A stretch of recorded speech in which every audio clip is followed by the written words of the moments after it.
এটা কি সুন্দর, মানে এমনি মনে হচ্ছে না সেট, এর ভিতরে একই সেমই ইনার, সেমই ইনার। আগে হচ্ছে হিজাবটা পুরুষের ম্যাচিং। এটার ম্যাচিং হয়ে গেছে নাকি? Please না। এটা হচ্ছে দেখো একটু অনেক প্যারা খাবো। ফারাসা টাইপের একটা স্টাইল, এটা তো ফারাসি স্টাইল। ফারাসাই। ফারাসা টাইপের এটার যে আমাদের হিজাবটা আছে, হিজাবের মধ্যে এরকম করে এমব্রয়ডারি ওয়ার্ক করা আছে। যারা হচ্ছে এটার হিজাবটাও সুন্দর, কিন্তু ব্ল্যাকের মধ্যে একদম। বেলটা দাও আপুকে। ঠিক আছে, ইনারটা দিয়ে নিই। এইটার সাথে আবার একটা ইনার বোর্ডটাই পেয়ে যাচ্ছে। এই যে এই ইনারটার দাম কিন্তু আমাদের হচ্ছে 2000 টাকা। ঠিক আছে, সো এটার কমপ্লিট সেটের প্রাইস নিশ্চয়ই সারপ্রাইজিং হবে। আমি তোমাদেরকে দেখাচ্ছি আগে হচ্ছে পরে। এটা খুব সুন্দর হয়েছে ডিজাইনটা।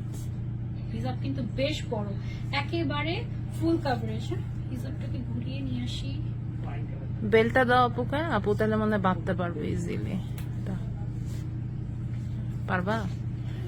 আচ্ছা, ওকে ডান। সো ওয়াও, এটা হচ্ছে ব্ল্যাক এন্ড ব্রাউনের খুবই ক্লাসি একটা কম্বিনেশন। এই আবায়াটার কি কালার আছে? না, এটা জাস্ট একটাই কালার, বাট সিমিলার প্যাটার্নের আবার আরেকটা আছে ব্ল্যাক এর মধ্যে, ওটাও অনেক সুন্দর। আরেকটা দেখাচ্ছি দাঁড়ো, এটা খুবই খুবই নাইস। এটার প্রাইসটা বলে দিচ্ছি, আরেকটা দেখিয়ে নাকি এটার প্রাইস আলাদা বলছি। ইনারটা বের করতে সেম প্রাইস।